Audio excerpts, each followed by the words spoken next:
So, dear Professor Lambert, distinguished member of the Bundestag, dear participants, I'm glad to be hosted today by a leading German political foundation within the framework of my first official visit to your country. Principles of freedom, justice, and solidarity have been placed at the core of activities of the Konrad Adaneauer Stiftung, and I'm honored to be speaking here, viewing this somehow as a symbolic and momentous event. It is symbolic because today's Armenia, like Germany seven decades ago, is experiencing a democratic reconstruction. It is symbolic because the Velvet Revolution, which took place in Armenia last year, was built on the ideas and principles promoted by the foundation. Last year, historic changes happened in Armenia. We restored democracy, which has been abused and distorted since the times when we rose in a nationwide popular movement against the communist regime. Today, I'm proud to declare that democracy is no longer endangered in Armenia. The logical pinnacle of these positive developments were the snap parliamentary elections held in last December. They were assessed by the international observation missions as consistent with international standards and held as democratic, free, fair, and transparent. As a matter of fact, they were the only uncontested elections ever conducted in Armenia since the elections held in 1991 just on the eve of the collapse of the Soviet Union. The recent elections reinforced our achievements and proved that our people does not see any alternative to democracy. Political forces representing New Armenia won a landslide victory. The forces representing the former elite were overwhelmingly rejected. The Armenian voter denied those whose names were associated with corruption, restrictions in exercising fundamental freedoms, poor governance, economic inefficiency, and stagnation. Instead, they casted their ballot for a deep transformation and a society based on rule of law and an accountable governance. In recognition of our democratic achievement, The Economist declared Armenia as the country of the year. Today, our government has an unprecedented level of legitimacy and public trust. According to one of the recent surveys, more than 70% of our public are confident that the country is going in the right direction. On the one hand, this unprecedented level of trust obliges us to take decisive steps towards the reforms. In this task, we have no right to fail. On the other hand, the public trust provides for a unique opportunity which we have to use for strengthening our achievements and protecting the future of democracy in our country. On this point, we believe that as the next step in the transformation process, we should translate our political achievements into economic growth. In other words, we have to make an economic revolution.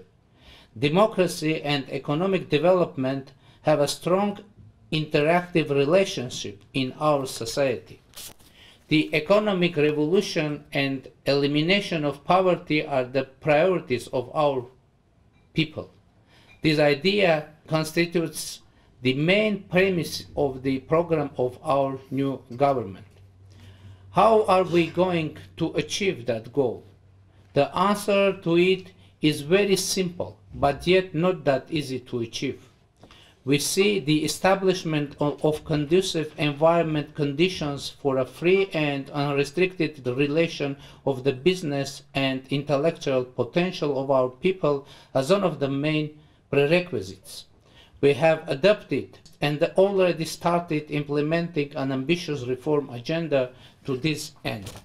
In particular, we are currently taking drastic measures to fight against corruption, eradicate monopolies, establish level playing field for all economic and political actors, and strengthen independent judiciary system.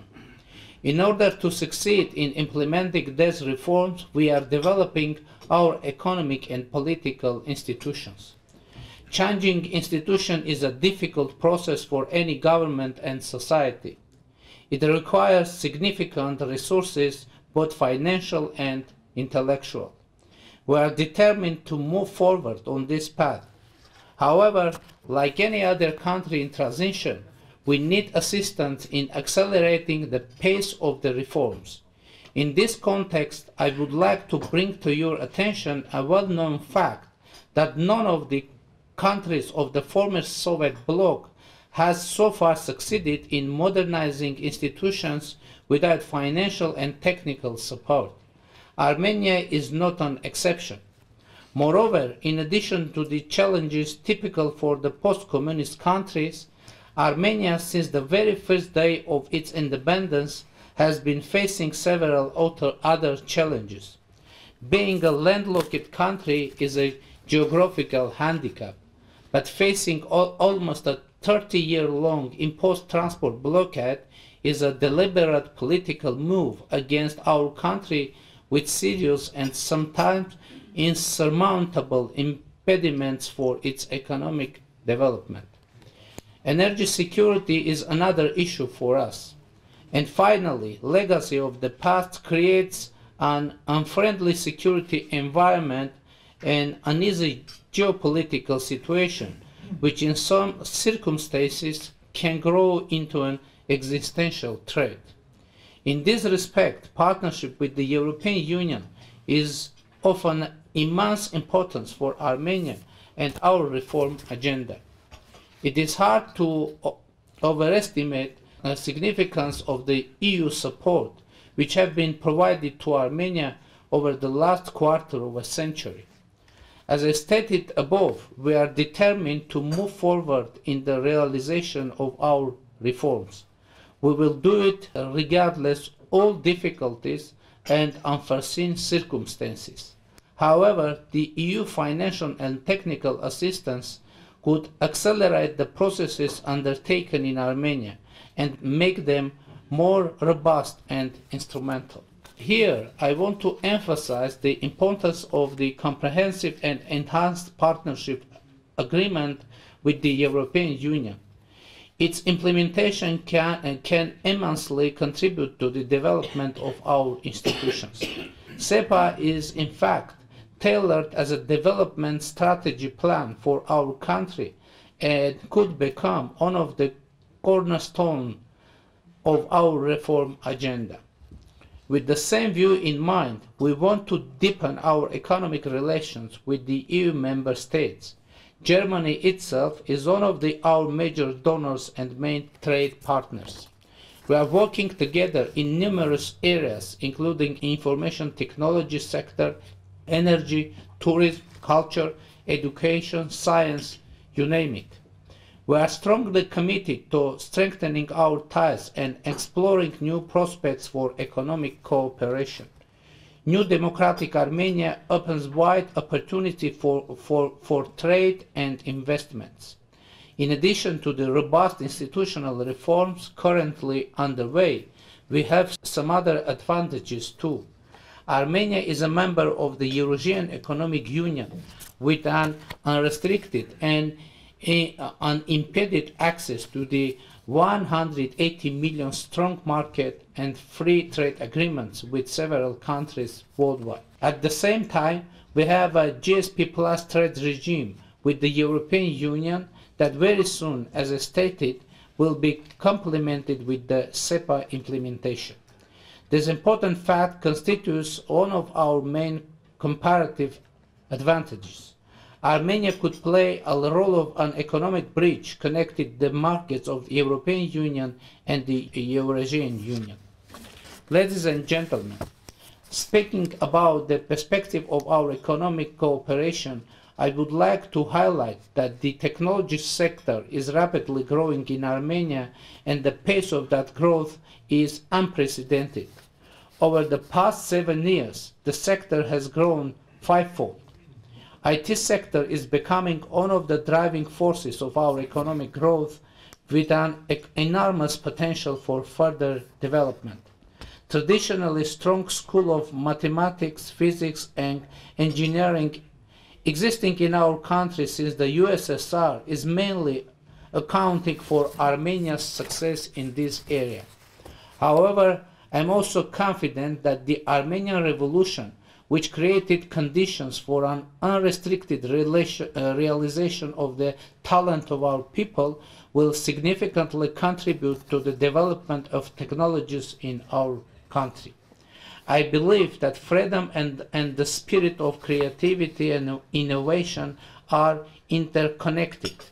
New government of Armenia has declared the technology sector as a top priority, and we see it as the locomotive of our economic revolution and the cornerstone of Armenia's economy of future. Ladies and gentlemen, I want to conclude my speech by reiterating that cooperation with the European Union and its member states is of a vital importance for democratic Armenia.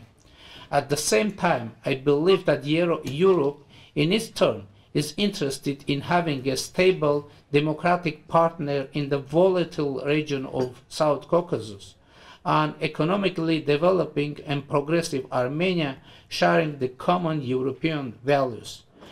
Thank you for your attention. Now I'm ready to answer your question. Thank you.